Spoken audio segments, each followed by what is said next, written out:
You join us on a very beautiful Saturday morning down at Bury BMW Croydon because we are picking up Sam's first ever brand new car. We are here to pick up the new F70 M135, not M135i. Obviously this car has caused a little bit of controversy online, like most BMWs these days, to be fair. I'm now going to reveal the car behind this glass. I've not let Sam have a look, so let's do it. Oh yeah, that looks sick, to be fair. Oh, that looks a lot better.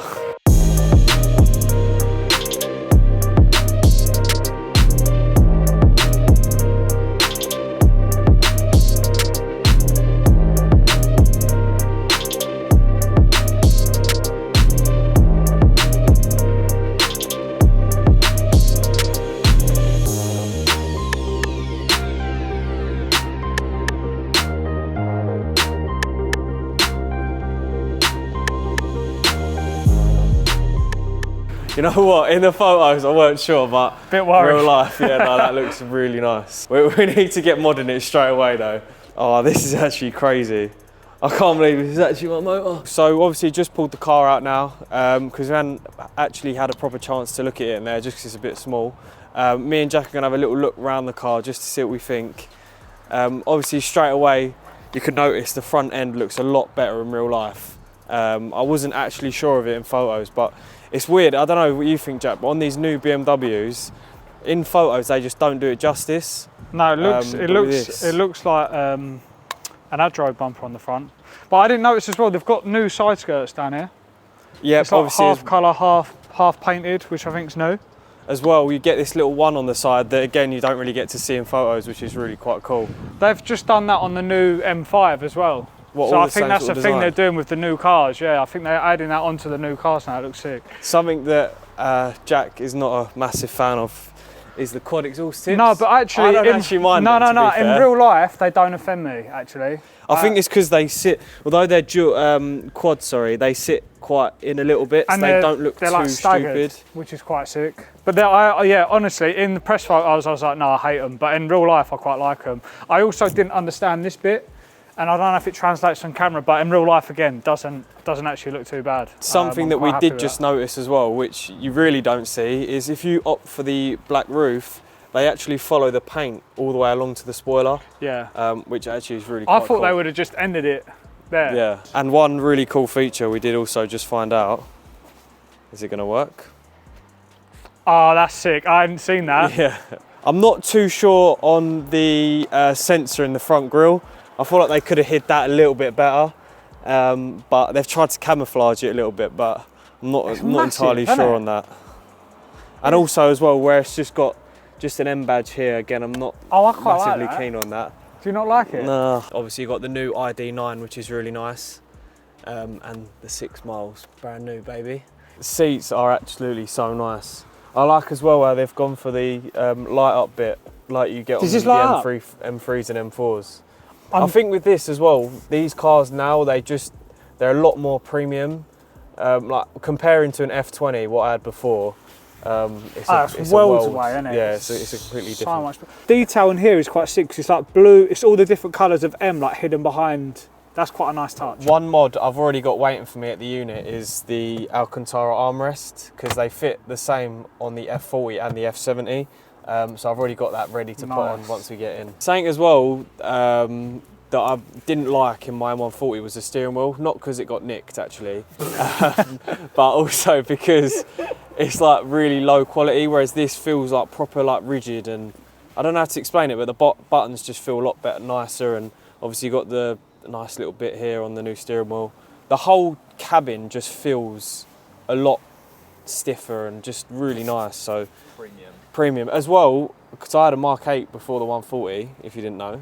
That's Mark 8 Golf GTI. If you're an OG subscriber, you would know. But it had a very similar gear gaiter like this, and I wasn't actually sure on it at the time. But the more I got used to it, the more it just kind of felt more normal to have it like this. So I'm glad I've got this back in this car. And everything as well now is USB-C, so that makes my OCD a lot better. 3 things I like, 3 things I don't like. The arch gap is actually not offensive for once. The headlights are the same as the new M3 and the new M4. The brakes are fucking huge. I love little details. I'm so OCD. There's a couple things I'm not sure about. The first one, come on BMW. There's another thing I'm not really sure about. What's all this about? BMW come up with a brilliant idea. They thought, let's get the biggest sensor possible and just slap it straight in the middle of the car. Right, I've given you guys my first impressions of the car. We've had a little look around it. I'm now going to drive it for the next few days and then catch up with you guys on Monday after I compared it to my M140.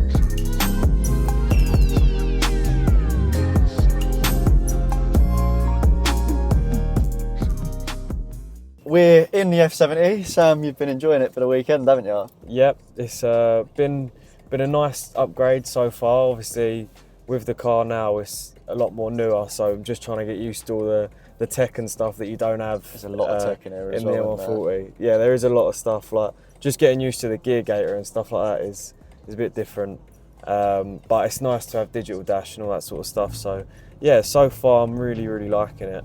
What's you see like the iDrive 9, obviously you had the iDrive 6 in your 140. How are you getting on with this new screen compared to that? Obviously it's a big change. I mean, in my Mark 8 I had like a digital dash before, but the interface was all a bit slow and a bit smaller, whereas this BMW one is like, it's a huge upgrade in terms of like actually how it works and like just using it every day, if that makes sense. Yeah, and the quality of the screen looks mad as well. It looks really good. It's actually like crisp. Because when I had the G42 for a little while and I was driving that, I wasn't too much of a fan of the ID8. I know, was it ID7 was in that? Yeah, ID7. ID7. So I wasn't too much of a fan of that, but on this I actually really do quite like this. So yeah, in terms of that, it's a nice medium. Yeah, it's got a bit of everything. The seats are unreal, aren't they? Yeah, seats are unreal. I'm shocked how good they feel. And as well, like the quality, it feels like with this car, like it's only since I've been using it a little bit, there's a lot of details that you don't notice until you use it. Like just something really minor, but on the back of the seats, they've got a little M logo. Oh, that's lovely. When you sit in the rear seat as well, you can see one. It looks really cool. So Sam, the thing that people really want to know is how this car drives. Yeah. Talk about power first.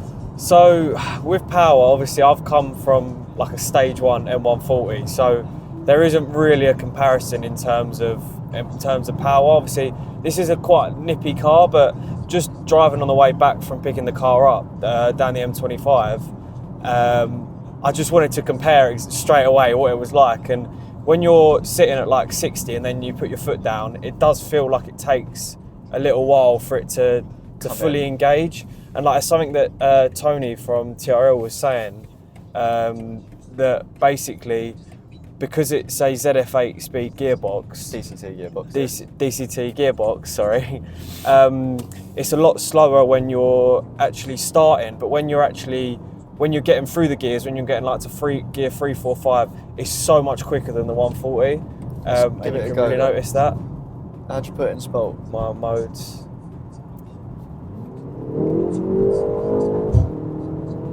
Oh, the shift is quick. It's really quick. When you're high up in the rev range, it feels very stable though, doesn't it? Yeah, that's one thing I was going to say just quickly. When you're actually driving the car, it kind of feels like you're driving like a 3 Series or something like that. Yeah. Like it's very stable and even over like bumps. It feels like back then, like safe. It doesn't feel unsteady at all. Yeah. But even here though, look, actually does feel quite nippy there. Well, it does. Low end. It's just when it gets to like 60 mile an hour, it doesn't feel, I don't know, like that bit there feels like really nice. What I was saying earlier with you, Nath, about when I went down to the back roads, obviously where this car's a 4-wheel drive and my M140 was a rear-wheel drive, with this you really feel like you can send it into corners more, and it feels like it feels really nippy, like especially when putting it in manual mode, then dropping down to like gear 2, going like, and it really holds the road well. So even if it's like wet, I mean I haven't driven it in the wet yet, so I can't really compare yet, but I know it will feel a lot, I mean I think anything feels safer than that 140, but I know it will feel like a really safe car, like when you actually want to have fun. But to be fair, I'm not a massive, I don't really drive these cars to absolute boot them, but every now and then obviously you've got to have a little bit of good fun. That's it. Sam just enjoys the luxuries of a car. I don't really need the speed if I'm just going motorway miles every day, but if I want to go and have fun, you're going to do that on back roads anyway. Yeah, it's true. Like, no one's really buying this car to go and take it drag racing. Like, you're buying this car because it's a nice daily. Like, it's got literally every feature you could possibly want. Like with all the BMW app and all that, like you get with all new cars. But then, if you want to have a bit of fun, like you can easily do it. So it sounds really good inside the cabin. Yeah, it does. They're pumping quite a lot of like artificial noise into the car. It makes you sound like you've got an exhaust, but you haven't. Yeah, we will have one. We're going to have soon. one very soon. Another thing I wanted to ask you, Bo, is what's the steering like? Because new cars tend to be a little bit hit and miss for steering. Yeah, I mean, with this car, like as I mentioned before, like it feels like they're trying to make it a bit more luxury. So the steering isn't like nowhere near as responsive as the 140. Like in the 140, you could literally feel everything, and even like when going like hard into corners and stuff like that, you don't really get any feedback on this. And I think it's literally just because, like, I mean, these cars are at quite a high price point for a 135, like just straight away, like they're not cheap cars anymore. Yeah. But I think BMW have done that because they want this to feel premium, and especially with the steering, it does. I think you're 100% right there. They've almost made the steering lighter and more of a comfortable drive, and sacrificed the performance side out of it because they want it to feel like a more premium, luxurious car. 100%. It's like you're not going to get in a Rolls Royce and be like, the steering feedback is unreal. Yeah, yeah, it's not about that.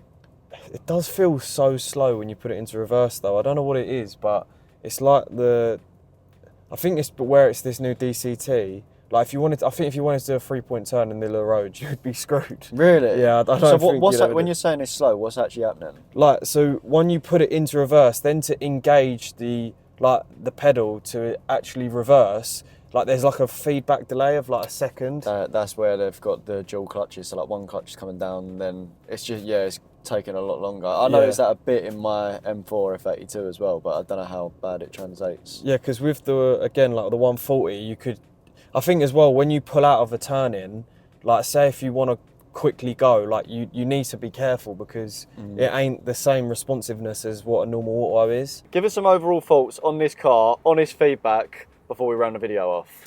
Okay, to summarise, overall I love the car.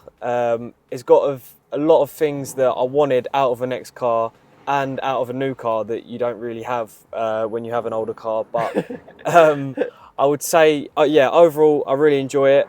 Power, maybe not as fun as what I'd expect, but overall driving experience really enjoyable, and I'm actually really starting to like the look of this car now. I mean, on my first initial thoughts I wasn't too sure, but having the car in person, it is really nice, and I think a lot of people will start saying the same thing within the next 3 to 6 months when they see how we make it look. I actually also think these cars are going to be really popular in the future because, like the F40, it didn't start off too well, but now you see so many of them on the road. So I think it's going to be exactly the same as this, and I can't wait to see you guys start driving them as well. Thank you guys for watching the video.